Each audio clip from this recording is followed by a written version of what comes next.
ಒಬ್ರ ಇಬ್ರ ಪಾಪ ನೀವೆಲ್ಲರೂ ಒಕ್ಕಲುತನ ಮಾಡಿ ಬದುಕ್ತಕ್ಕಂಥ ಎಲ್ಲ ರೈತಾಪಿ ವರ್ಗದವರು, ವ್ಯಾಪಾರ ಮಾಡೋರು ಅದಿರಿ, ಉದ್ಯೋಗ ಮಾಡೋರು ಅದಿರಿ, ನೌಕರದಾರ ಅದಿರಿ.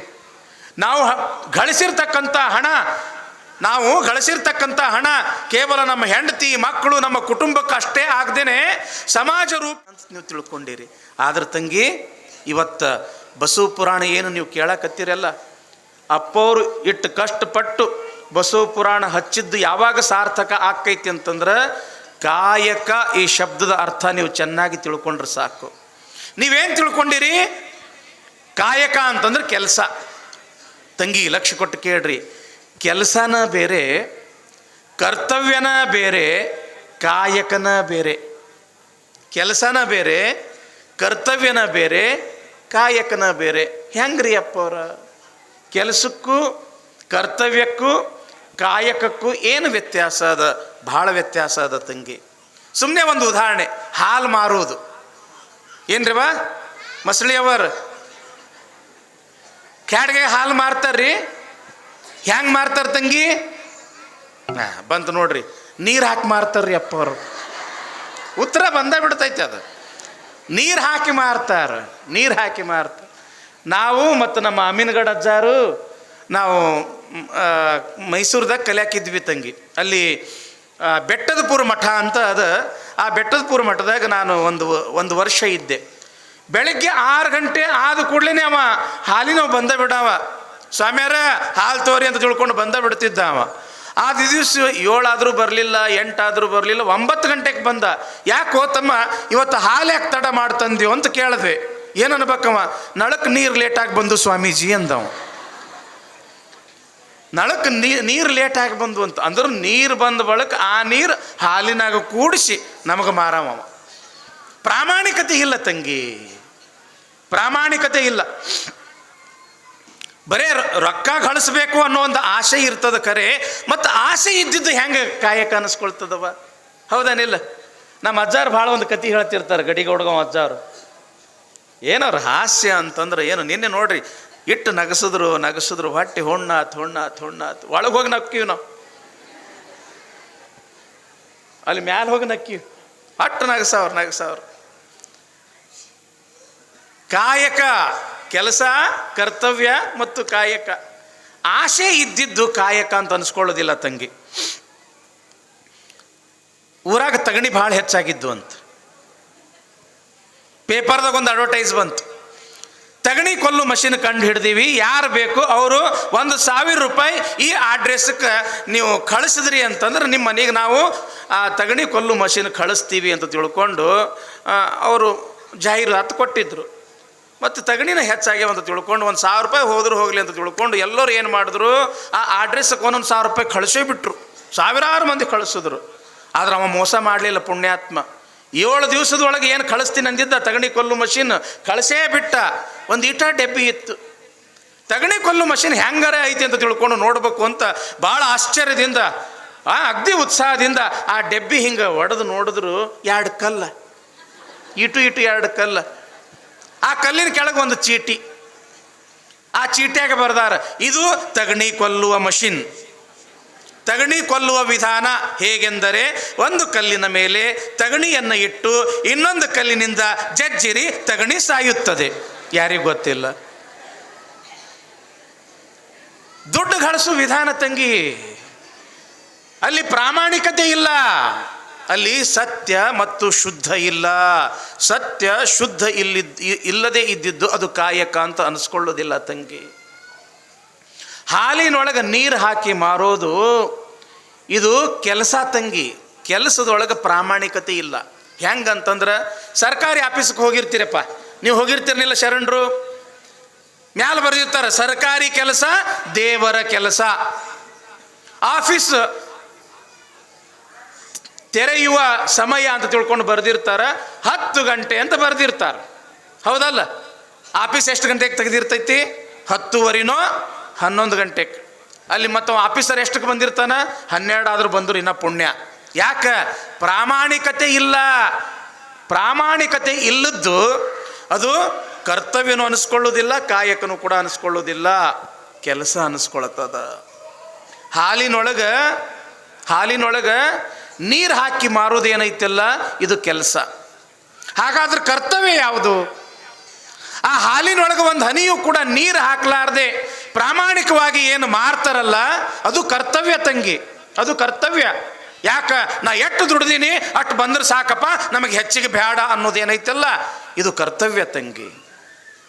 ಹಾಲಿನೊಳಗೆ ನೀರು ಹಾಕಿ ಮಾರೋದು ಕೆಲಸ, ಹಾಲಿನೊಳಗೆ ಒಂದು ಹನಿಯೂ ಕೂಡ ನೀರು ಹಾಕಲಾರದೆ ಮಾರುವುದು ಇದು ಕರ್ತವ್ಯ. ಹಾಗಾದ್ರೆ ಕಾಯಕ ಯಾವುದು ಅಂತಂದ್ರೆ ಆ ಹಾಲಿನೊಳಗೆ ಒಂದು ಹನಿಯೂ ಕೂಡ ನೀರು ಹಾಕಲಾರ್ದೆ ಮಾರಿ ಏನು ಬರ್ತಾನಲ್ಲ, ಆ ಬಂದಿದ್ದ ದುಡ್ಡಿನೊಳಗೆ, ಆ ಬಂದ ರೊಕ್ಕದೊಳಗೆ ನಾನು ಒಬ್ಬನೇ ಬದುಕಬಾರ್ದು, 4 ಮಂದಿಗೆ ಕರ್ಕೊಂಡು ಬದುಕಬೇಕು ಅಂತ ತಿಳ್ಕೊಂಡು ಸಮಾಜ ರೂಪಿ ಜಂಗಮಕ್ಕೆ ದಾಸೋಹ ಮಾಡಿ ಬದುಕೋದಕ್ಕೆ ಅದಕ್ಕೆ ಕಾಯಕ ಅಂತ ಕರೀತಾರೆ ತಂಗಿ. ಸತ್ಯತೆ ಇರಬೇಕು, ಶುದ್ಧತೆ ಇರಬೇಕು ಮತ್ತು ಅಂತಃಕರಣ ಇರಬೇಕು. ಕಾಯಕ ಮತ್ತು ದಾಸೋಹ ಒಂದೇ ನಾಣ್ಯದ 2 ಮುಖಗಳು. ಇವು ಬೇರೆ ಬೇರೆ ಅಲ್ಲ. ಯಾವುದು ದಾಸೋಹ? ಸತ್ಯ ಶುದ್ಧವಾಗಿ ಇದ್ದಿದ್ದ ಹಣ ದಾಸೋಹ. ಸತ್ಯ ಶುದ್ಧವಾಗಿರ್ತಕ್ಕಂಥ ಹಣವೇ ಅದು ದಾಸೋಹಕ್ಕೆ ಬರ್ತದೆ. ಏನಂತಾರೆ ಬಸವಣ್ಣವರು? ಪಾಪಿಯ ಧನ ಪ್ರಾಯಶ್ಚಿತ್ತಕ್ಕಲ್ಲದೆ ಸತ್ಪಾತ್ರಕ್ಕೆ ಸಲ್ಲುವುದೇನಯ್ಯ. ನಾಯಿಯ ಹಾಲು ನಾಯಿಯ ಮರಿಗಲ್ಲದೆ ಪಂಚಾಮೃತಕ್ಕೆ ಸಲ್ಲುವುದೇನಯ್ಯ.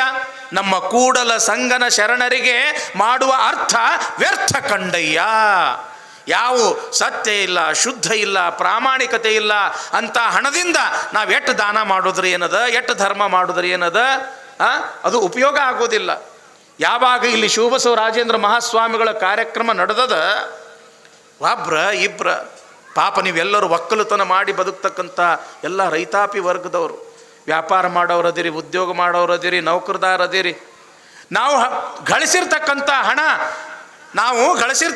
ಹಣ ಕೇವಲ ನಮ್ಮ ಹೆಂಡತಿ ಮಕ್ಕಳು ನಮ್ಮ ಕುಟುಂಬಕ್ಕೆ ಅಷ್ಟೇ ಆಗದೇನೆ ಸಮಾಜ ರೂಪಿ ಶಿವಬಸವ ರಾಜೇಂದ್ರ ಸ್ವಾಮಿಗಳಿಗೆ ಮುಟ್ಟಬೇಕು ಅಂತ ತಿಳ್ಕೊಂಡು ಏನು ದಾಸೋಹ ಮಾಡಕತ್ತೀರಲ್ಲ, ಇದು ಶರಣ ಜೀವನ ತಂಗಿ. ಇದು ಶರಣ ಜೀವನ, ಇದು ಶರಣ ಜೀವನ. ಕಾಯಕ ಅಂತಂದ್ರೆ ಅದಕ್ಕೆ ತನ್ನದೇ ಆಗಿರ್ತಕ್ಕಂಥ ವಿಶೇಷ ಅರ್ಥ ಅದೇ ತಂಗಿ. ಯಾವುದು ಕಾಯಕ? ಯಾವುದೇ ಸಮಾಜಕ್ಕಾಗಲಿ ದೇಶಕ್ಕಾಗಲಿ ಯಾವುದೇ ರೀತಿಯ ಅಪಾಯ ತಾರದೇ ಇರತಕ್ಕಂಥ ಒಂದು ಉದ್ಯೋಗಕ್ಕೆ ಕಾಯಕ ಅಂತ ಕರೆದ್ರು. ಗಳಿಸಿ ಬಂದಿರತಕ್ಕಂಥ ಹಣದೊಳಗೆ ನಾವಷ್ಟೇ ಬದುಕಬಾರ್ದು, ಸಮಾಜ ಎಲ್ಲವೂ ಕೂಡ ಬದುಕಬೇಕು ಅನ್ನೋ ಕಾರಣಕ್ಕಾಗಿ ಅದಕ್ಕೆ ದಾಸೋಹ ಅಂತ ಕರೆದ್ರು. ಒಂದು ಮಾತು ಬರ್ತದೆ, ಲಕ್ಷ ಕೊಟ್ಟು ಕೇಳಕತ್ತೀರಿ, ಆ ಹುಡುಗರು ಸ್ವಲ್ಪ ಮಾತಾಡತ್ತಾರೆ, ಪಾಪ ಸಣ್ಣ ಮಕ್ಕಳು ಗೊತ್ತಾಗೋದಿಲ್ಲ, ಸ್ವಲ್ಪ ಸಮಾಧಾನ. ಹಿಂದಿಯೊಳಗೊಂದು ಮಾತು ಬರ್ತದೆ, अपने दुख में रोने वाले मुस्कुराना सीख ले, दूसरों के दर्द में आंसू बहाना सीख ले, जो खिलाने में है मजा आप खाने में नहीं, जिंदगी में तू किसी का काम आना सीख ले ಅಂತ. ಹೌದಾ? ಈಗ ತಂಗಿ ಒಂದು ಮಾತು ಹೇಳ್ತೀನಿ. ಹಬ್ಬ ಹುಣ್ಣಿಮೆ ಬಂತು, ಬೀಗರು ನೆಂಟರು ಅಲ್ಲಿ ಇಲ್ಲಿ ದೂರದಲ್ಲಿ ಇರ್ತಕ್ಕಂಥ ಎಲ್ಲರೂ ಕೂಡ ಬಂದರು. ಎಲ್ಲರೂ ಇವತ್ತ ಒಟ್ಟಿಗೆ ಊಟ ಮಾಡೋಣ ಅಂತ ತಿಳ್ಕೊಂಡು ಮೃಷ್ಟಾನ್ನ ಭೋಜನ ಏನು ಬೇಕೆಲ್ಲ ಅಡುಗೆ ಮಾಡಿದ್ರಿ. ಗುಂಪು ಕೂಡಿ ಎಲ್ಲರೂ ಕುಂತ್ರಿ, ತಾಟ ಹಚ್ಕೊಂಡ್ರಿ, ತಾಟಿನೊಳಗೆ ನೀವು ಮಾಡಿರ್ತಕ್ಕಂಥ ಎಲ್ಲ ಅಡುಗೆ ನೀಡ್ಕೊಂಡ್ರಿ. ಇನ್ನೇನು ಬಾಯಿ ತನಕ ಒಯ್ದಿದ್ರಿ, ಮನೆಗೆ 4 ಮಂದಿ ಬೀಗರು ಬಂದವ್ರ ಮುಂದೆ ಊಟ ಮಾಡ್ಕೊತ ಕೊಂಡಿರ್ತೀರಿ ಇಲ್ಲ? ಹೌದಲ್ಲ? ಏನಂತೀರಿ? ಚಲೋ ಆತ್ರಿ, ದೇವ್ರು ಬಂದಂಗೆ ಬಂದ್ರಿ ಅಂತ ತಿಳ್ಕೊಂಡು ಕೈಕಾಲು ಮುಖಕ್ಕೆ ನೀರು ಕೊಟ್ಟು ಹಣ್ಣಿಗೆ ಹಚ್ಕೊಳಕ್ಕೆ ವಿಭೂತಿ ಕೊಟ್ಟು ಬರ್ರಿ ಅಂತ ತಿಳ್ಕೊಂಡು ನಿಮ್ಮ ಪಾಲಿನ ಅಡುಗೆ ಅವ್ರಿಗೆ ಉಣಿಸ್ತೀರೇನಿಲ್ರಿವ? ಮತ್ತು ಅವ್ರು ಉಣ್ಣುವಾಗ ಹೆಂಗೆ ಅನ್ನಿಸ್ತದ? ನಿಮ್ಮ ಮನಸ್ಸಿಗೆ ತೃಪ್ತಿ ಅನ್ನಿಸ್ತದ, ಸಮಾಧಾನ ಅನ್ನಿಸ್ತದೋ? ನಮ್ಮ ಪಾಲಿನ ಅಡುಗೆ ತಾವು ತಿನ್ನಾಕತ್ತವ ನೋಡು ಅಂತೇಳಿ ಹೊಟ್ಟೆಗೆ ಸಂಕಟ ಆಕೈತೆ? ಸಂಕಟ ಆಗೋದಿಲ್ಲಲ್ಲ, ಖುಷಿ ಅನ್ನಿಸ್ತದ, ತೃಪ್ತಿ ಅನ್ನಿಸ್ತದ. ಯಾಕೆ ಅಂತಂದ್ರೆ ನಾವು ಊಟ ಮಾಡೋದ್ರೊಳಗೆ ಎಷ್ಟು ಆನಂದ ಅದ, ಅದಕ್ಕಿಂತ 10 ಪಟ್ಟು ಆನಂದ 4 ಮಂದಿಗೆ ಉಣಿಸೋದ್ರೊಳಗೆ ಅದ ಅಂತ ತಿಳ್ಕೊಂಡು ಇಲ್ಲಿ ನಿತ್ಯವೂ ಕೂಡ ಸಾವಿರಾರು ಜನರಿಗೆ ಇಲ್ಲಿ ಬಸವಣ್ಣನ ದಾಸೋಹ ಶ್ರೀಮಠದೊಳಗೆ ನಡೀತಾ ಇರತಕ್ಕಂಥದ್ದು. ಈ ಕಾಯಕ, ಈ ದಾಸೋಹ, ಈ ಎಲ್ಲವನ್ನ ಕೊಟ್ಟಿರ್ತಕ್ಕಂಥವನು ತಂಗಿ ವಿಶ್ವಗುರು ಬಸವಣ್ಣ ತಂಗಿ. ಯಾವಾಗ ತಂಗಿ ಹಿಂಗೆ ಅಂದಳೋ ಅದೇ ಕ್ಷಣ ಮಹಾದೇವ ಭೂಪಾಲ ತಲೆ ಮೇಲೆ ಇರತಕ್ಕಂಥ ರತ್ನ ಖಚಿತವಾಗಿರ್ತಕ್ಕಂಥ ಆ ಬಂಗಾರದ ಕಿರೀಟ ತೆಗೆದಿಟ್ಟ, ಕೊರಳಾಗಿರ್ತಕ್ಕಂಥ ಎಲ್ಲ ಆಭರಣಗಳನ್ನು ತೆಗೆದ, ಹುಟ್ಟಿರ್ತಕ್ಕಂಥ ರೇಷ್ಮೆಯ ಬಟ್ಟೆಗಳನ್ನು ಕಳಚಿ ಸಾದಾ ಒಂದು ಧೋತ್ರದಿಂದ ಮೈಯನ್ನು ಸುತ್ತಕೊಂಡು ಅದನ್ನು ಉಟ್ಟುಕೊಂಡು ತನ್ನ ಧರ್ಮ ಪತ್ನಿಯಾಗಿರ್ತಕ್ಕಂಥ ಮಹಾದೇವಿ ತಾಯಿಯವರಿಗೆ, ಇಲ್ಲ ನಾನು ಕಲ್ಯಾಣಕ್ಕೆ ಹೋಗಬೇಕು, ಕಾಯಕ ಮತ್ತು ದಾಸೋಹದ ಮಹತ್ವ ತಿಳಿಬೇಕು, ಅದಕ್ಕೆ ನಿನ್ನ ಮಗನೊಂದಿಗೆ ನೀ ಇಲ್ಲೇ ಇರು ಅಂತ ತಿಳ್ಕೊಂಡು ಮಹಾದೇವ ಭೂಪಾಲರು ಹೇಳಿದಾಗ, ಮಹಾರಾಣಿಯಾಗಿರ್ತಕ್ಕಂಥ ಮಹಾದೇವಿ ತಾಯಿಯವರು ಹೆಣ್ಣಿನ ಧರ್ಮ, ಹೆಂಡತಿಯ ಧರ್ಮ ಏನು ಅಂತಂದ್ರೆ ಗಂಡ ಏನನ್ನ ಅನುಸರಿಸ್ತಾನೋ ಅವನನ್ನೇ ಅನುಸರಿಸೋದು, ಅದು ಹೆಂಡತಿಯ ಧರ್ಮ. ಅದ ನೀವು ಕಲ್ಯಾಣಕ್ಕೆ ನಡೆದಿರಿ ಅಂತಂದ್ರೆ ನಾನು ನಿಮ್ಮ ಜೊತೆಯಲ್ಲಿಯೇ ಕಲ್ಯಾಣಕ್ಕೆ ಬರ್ತೀನಿ ಅಂತ ತಿಳ್ಕೊಂಡು ಮಹಾರಾಣಿ ಅಂದಾಗ ಮಹಾದೇವ ಭೂಪಾಲರಂತಾರ, ನೋಡು ಮಹಾರಾಣಿ ಮಹಾದೇವಿ, ನೀನು ಸುಖದ ಸುಪ್ಪತ್ತಿಗೆಯಲ್ಲಿ ಬೆಳೆದವಳು. ಕಲ್ಯಾಣ ಅಂತಂದ್ರೆ ಎಲ್ಲಿ ಕಾಶ್ಮೀರ, ಎಲ್ಲಿ ಕಲ್ಯಾಣ? ನಡಿಗೆಯಿಂದ ಹೋಗಬೇಕು. ಅಲ್ಲಿ ಎಂಥ ಪರಿಸ್ಥಿತಿ ಐತ್ಯೋ ಅನ್ನೋದು ಯಾರಿಗೂ ಕೂಡ ಗೊತ್ತಿಲ್ಲ. ಇಲ್ಲ ನಾನು ಬಂದ ತೀರ್ತೀನಿ ನಿಮ್ಮ ಜೊತೆಗೆ ಅಂತ ತಿಳ್ಕೊಂಡು ಹಠ ಹಿಡಿದಾಗ ನಡು ರಸ್ತೆಯಲ್ಲಿ ನಿರ್ವಾಣವಾಗುವೆಯಾ ಅಂತ ಕೇಳ್ತಾರೆ ಅವರು. ಓಹೋ, ನಾನು ಎಲ್ಲವನ್ನೂ ಕೂಡ ತ್ಯಾಗ ಮಾಡಬಲ್ಲೆ ಅಂತ ತಿಳ್ಕೊಂಡು ಯಾವಾಗ ಮಹಾದೇವಿ ತಾಯಿಯವರು ಹೇಳ್ತಾರೆ, ಅವರಲ್ಲಿ ಇರ್ತಕ್ಕಂಥ ಮನಸ್ಥಿತಿಯನ್ನು ಕಂಡು ಆಯ್ತು ನಡಿ ಅಂತ ತಿಳ್ಕೊಂಡು ಹೆಂಡತಿಯೊಂದಿಗೆ ಕಲ್ಯಾಣಕ್ಕೆ ಬರಾಕ ತಯಾರಾಗಿದ್ದಾರೆ. ಯಾರು? ಮಹಾದೇವ ಭೂಪಾಲ.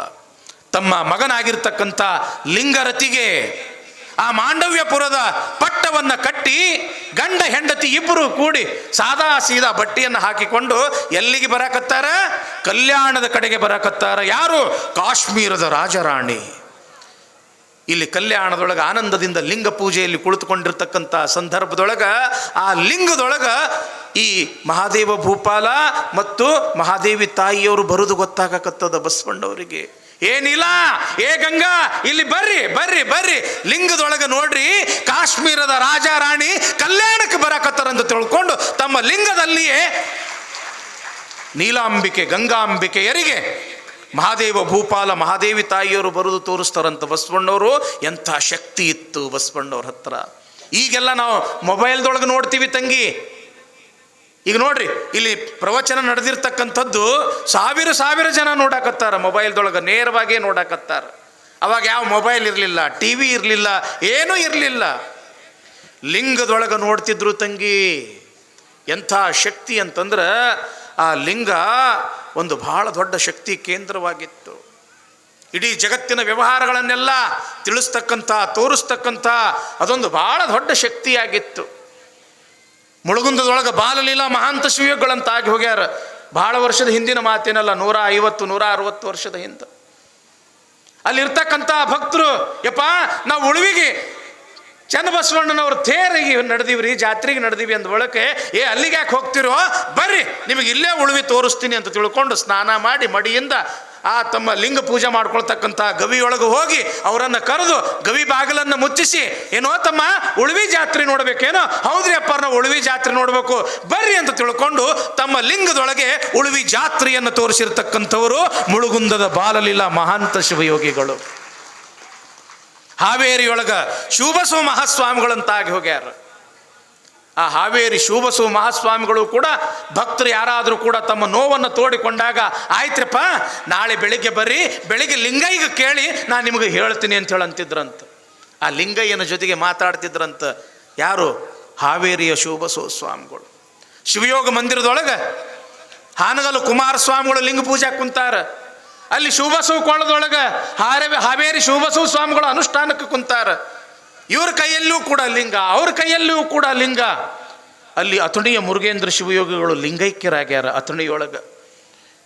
ಅಲ್ಲಿ ಲಿಂಗೈಕ್ಯರಾಗಿರ್ತಕ್ಕಂಥ ವಿಚಾರ ಹಾನಗಲ್ಲು ಕುಮಾರಸ್ವಾಮಿಗಳು ತಮ್ಮ ಲಿಂಗದೊಳಗೆ ಕಾಣ್ಕೊಳ್ತಾರೆ. ಶಿವಬಸವ ಸ್ವಾಮಿಗಳು ಕೂಡ ಲಿಂಗದೊಳಗೆ ಕಾಣ್ಕೊಳ್ತಾರ ಅಂತಂದ್ರೆ ಆ ಲಿಂಗದೊಳಗೆ ಎಂಥ ಶಕ್ತಿ ಇರಬೇಕು, ಇವರು ಎಂಥ ಶಿವಯೋಗಿಗಳಿರ್ಬೇಕ್ರಿ ಬಾ. ಅದಕ್ಕೆ ತಂಗಿ ಪೌಡ್ರ್ ಹಚ್ಕೋತೀರಿ, ಸ್ನೋ ಹಚ್ಕೊಳ್ತೀರಿ, ಲಿಪ್ಟಿಕ್ ಹಚ್ಕೊಳ್ತೀರಿ, ಏನೆಲ್ಲ ಅಲಂಕಾರ ಮಾಡ್ಕೊಳ್ತೀರಿ, ಕೊಳ್ಳಾಗ ಒಂದು ಲಿಂಗ ವಜ್ಜೆ ಆಗ್ತದ ಯವ ನಿಮ್ಗೆ. ಹಣಿ ಮೇಲೆ ವಿಭೂತಿ ಹಚ್ಕೊಳ್ಳೋದ್ರಿಂದ ನಿಮ್ಗೆ ಏನಾದರೂ ಕೂಡ ನಿಮ್ಮ ಸೌಂದರ್ಯ ಕೆಡ್ತೈತೇನ್ರಿ ಬಾ. ಬಿಡಬಾರ್ದ್ರಿ ಬಾ, ಲಿಂಗ ಬಿಡಬಾರ್ದ್ರಿ ಬಾ. ಲಿಂಗ ಅನ್ನೋದು ಬಹಳ ದೊಡ್ಡದ್ರಿ ಬಾ.